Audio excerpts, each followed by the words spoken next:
नमस्कार, मैं हूं प्रेम शंकर सिंह और आप देख रहे हैं मन कही। थोड़ा गुस्सा है और इस बात का पछतावा भी है कि किस देश में आदमी रहता है जहां दो ऐसे लोग हैं, उद्धव ठाकरे और राज ठाकरे जैसे लोग, जो कुछ भी कह देते हैं। उनके कहने के बाद परिणाम क्या होते हैं, क्या परिस्थितियां उत्पन्न होती हैं, क्या संघर्ष होता है, क्या हिंसा होती है, कौन जीता है, कौन मरता है, इस पर कोई ध्यान देने वाला नहीं। इन पर कार्रवाई क्यों नहीं होती? इन पर कार्रवाई क्यों नहीं होती? क्यों राजनीति के चक्कर में आम आदमी पिसता है? आज सवाल यही है। सवाल यह है कि हिंदी मराठी की लड़ाई में आज अपने घर का बेटा मारा गया। हिंदी मराठी की लड़ाई किसके लिए थी? हिंदी मराठी की लड़ाई यूपी बिहार वालों के लिए राज ठाकरे ने शुरू की। आज उसी लड़ाई ने अपने घर के चिराग को स्वर्गीय बना दिया, यानी कि ऊपर का रास्ता दिखाया। दुख उतना आज भी है जितना कल था किसी बिहारी के पीटने पर, किसी यूपी के पीटने पर होता था। बस आज मैं ये वीडियो सिर्फ इसलिए बना रहा हूं ताकि महाराष्ट्र के लोगों का आंख खोल सकूं, मराठियों का आंख खोल सकूं कि हिंदी मराठी में कुछ रखा नहीं है। यह लड़ाई खत्म करो। अब तो अपने ही अपनों को मारने लगे हैं। पहले वो घटना सुन लीजिए जिसके लिए मैं ये वीडियो बना रहा हूं और जिसके लिए मैं गुस्से में हूं और जिसके लिए मैं राज ठाकरे और उद्धव ठाकरे जैसे लोगों को एक बार नहीं लाखों बार कोस रहा हूं। क्या इन पर कार्रवाई हो? ये आप तय कीजिए, और हो तो ये कार्रवाई आप करेंगे या कानून करेगा या देवेंद्र फडणवीस अपने तरीके से करेंगे, या कर भी सकेंगे या नहीं कर सकेंगे। पहले कहानी सुनिए, दर्दनाक है। 19 साल का एक लड़का, ध्यान से सुनिएगा, 19 साल का एक लड़का महाराष्ट्र के कल्याण में रहता था। कल्याण से वो घर उसका कल्याण में था और घर से वो सुबह निकलता है लोकल ट्रेन में अपने कॉलेज के लिए। उस लोकल ट्रेन में किसी से, कोई भी हो सकता, मुझे नहीं पता उसके बारे में, वो कौन जानवर होगा, वो कौन शख्स होगा, मुझे नहीं पता, लेकिन किसी बात पर उससे कुछ कहा सुनी होती है। जब बातचीत होती है तो ये अर्नब नाम का ये जो लड़का है ये हिंदी में बात करता है, वो मराठी में बात करते हैं। जो कहा सुनी हो रही है वो हिंदी बनाम मराठी हो रही है, मतलब आपसी बातचीत। अभी तक अचानक उसी भीड़ में से किसी ने पूछा, अरे तुम हिंदी क्यों बोल रहे हो, मराठी क्यों नहीं बोल रहे हो? तो मैं हिंदी बोल रहा हूं, लेकिन मैं हूं मराठी, मैं मराठी लड़का हूं, मराठी मानुष जिसको कहते हैं। बोला फिर क्यों नहीं बोल रहे हो? और फिर ट्रेन के कई यात्री मिलकर उसकी इतनी पिटाई कर देते हैं, इतनी पिटाई कर देते हैं कि वो जानलेवा था। वो घटना हो जाती है। उस घटना के बाद वो लड़का वहां से निकल आता है बाहर और दोपहर में अपने पिता को कॉल करता है, फोन करता है, कहता है पापा मेरी तबीयत ठीक नहीं लग रही है, मुझे कुछ अच्छा नहीं लग रहा। मुझे लगता है पूरी कहानी उसने सुनाई होगी अपने पिता को। पिता ने, जैसे हर पिता करता है, ढाढ़स बंधाया होगा, कहा होगा कि बेटे ऐसे लोग होते हैं। शाम को आ जाओ, मैं भी अपने दफ्तर या जहां भी वो काम करता होगा वहां से मैं चला आऊंगा, बात करते हैं, देखते हैं क्या है, समझाया होगा।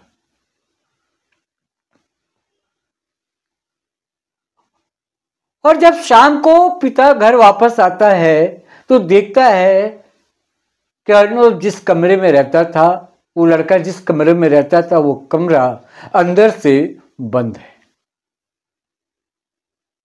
गंभीर था मामला। पिता को शक हुआ।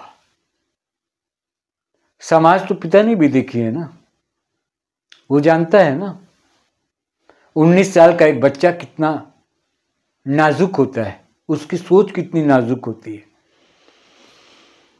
और पिता का डर अपने औलाद के लिए समझ सकता हूं मैं भी 2 बच्चे का पिता हूं।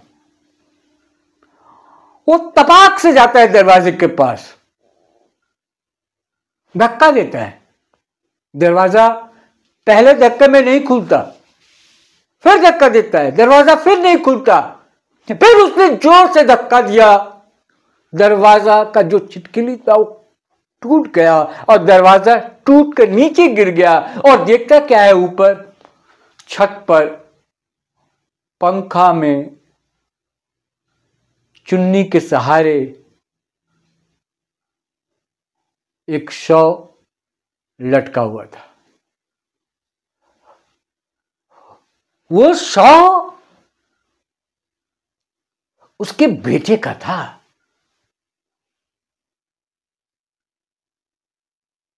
उन्नीस साल का बेटा।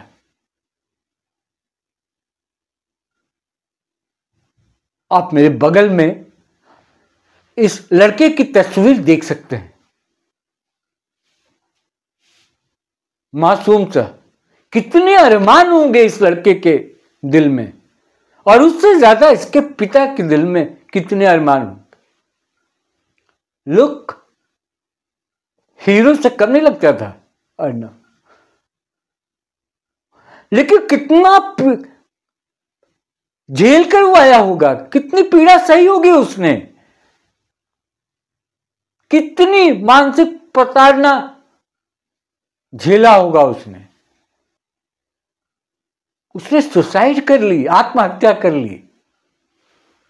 ये हिंदी, ये मराठी, तुम हिंदी बोलोगे, तुम मराठी बोलोगे, ये बीज किसने बोया? ये बीज किसने बोया? उद्धव ठाकरे, राज ठाकरे जैसे लोग, इन्होंने डाल दिया कि हिंदी है, ये मराठी है। पता नहीं चला उस जद में आज एक मराठी बेटा आ गया। दुख मुझे उतना उस दिन भी था जिस दिन बिहारियों के साथ मारपीट होती थी। मेरा बेटा एक बिहारी भी है, मेरा बेटा एक यूपी का भी है, मेरा बेटा महाराष्ट्र का भी है। आज इस लड़के के जाने का भी दुख उतना ही है, इसलिए आज मैं ये वीडियो बनाया। अब सुधर जाओ, अब तो सुधरो।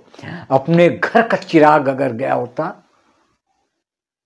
तुम्हारे घर से किसी ऐसे बच्चे का स्वर्गवास हुआ होता, उसकी मृत्यु ऐसे होती, मौत उसकी ऐसे होती, तो कल्पना करो, थर थर कांपने लगोगे। ये हादसा हुआ है महाराष्ट्र में। दूसरों के लिए जहर बोते बोते बोते वो जहर खुद घर के लिए कब जहर बन गया ये आपको पता नहीं चला। और ये खबर राज ठाकरे आपके पास भी गई होगी। आप अपनी राजनीति देखते हो, आप अपने राजनीति के चक्कर में ऐसा करते हो, लेकिन इस बच्चे को देखो, देख लो जिसको भी देखना है। 19 साल का ये बच्चा, इस पर भी मराठी बोलने का दबाव। तुम जानते हो ना, ये मराठी था, महाराष्ट्रियन था, ये बिहारी नहीं था, ये यूपीआई नहीं था, न यूपी का रहने वाला था, ये किसी और प्रदेश का नहीं था, महाराष्ट्र का था। और इसकी मर्जी कि ये हिंदी बोले या मराठी बोले। तुम कौन होते हो? और ये कब तक बर्दाश्त करेगा ये समाज? ऐसे लोगों को सबक सिखाना होगा। या तो कानून अपना काम करे या समाज इसको सबक सिखाए। लेकिन जिन लोगों ने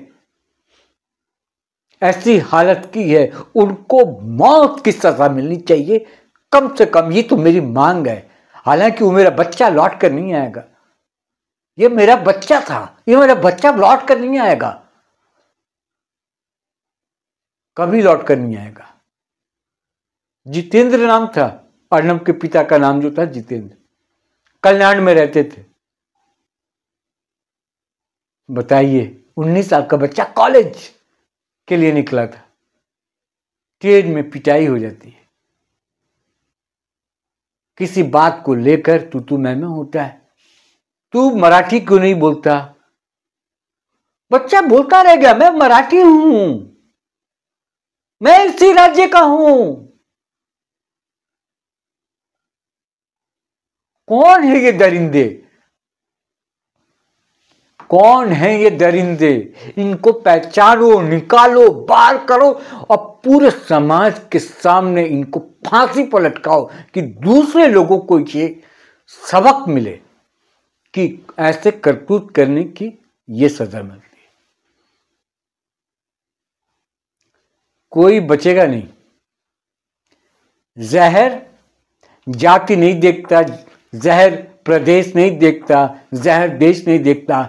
जहर जहर होता है और जहर का काम मारना होता है, तो जहर मारने का ही काम करेगा। और जो जहर ये ठाकरे बंधुओं ने जो बोया है, उसने इस मासूम को मारा है, इस मासूम को मारा है। तुम बिहार यूपी करते हो, बिहार यूपी से हिंदी की लड़ाई लड़ते हो, हिंदी मराठी की लड़ाई लड़ते हो। इसी हिंदी मराठी की लड़ाई में अपने बच्चे को मारे हो। एक ही बात मैं कितनी बार कहूं, लेकिन मैं बार बार कहूंगा। देवेंद्र फडणवीस की सरकार, बीजेपी की सरकार, मोदी सरकार, तमाम लोगों से मेरी गुजारिश है, महाराष्ट्र के लोगों से मेरी गुजारिश है, सड़क पर उतरिए, विरोध कीजिए, बोलिए, इंसाफ मांगिए। इस मासूम को इंसाफ दिलाइए जिन लोगों ने मारा है। और जो लोग इसकी राजनीति करते हैं हिंदी मराठी की, उनको भी सजा उतनी ही मिलनी चाहिए। बस मुझे और कुछ नहीं कहना। मुझे उम्मीद है कि मेरे दर्द को समझ रहे होंगे, और जब मेरे दर्द को समझ रहे होंगे तो उस बाप के दर्द को भी समझिए। वो बाप कैसे सो पाएगा? जब तक जिंदा रहेगा सो नहीं पाएगा। लोग कहते हैं ना कि हर जख्म वक्त के साथ भर जाता है। बेटे का जाने का जख्म नहीं भर पाता, कभी नहीं भर पाता, हमेशा हरा रहता है। संतान के जाने का दर्द हमेशा हरा रहता है। सजा तो मिलेगी। अगर हम न दे पाए तो ऊपर वाला सब देखता है।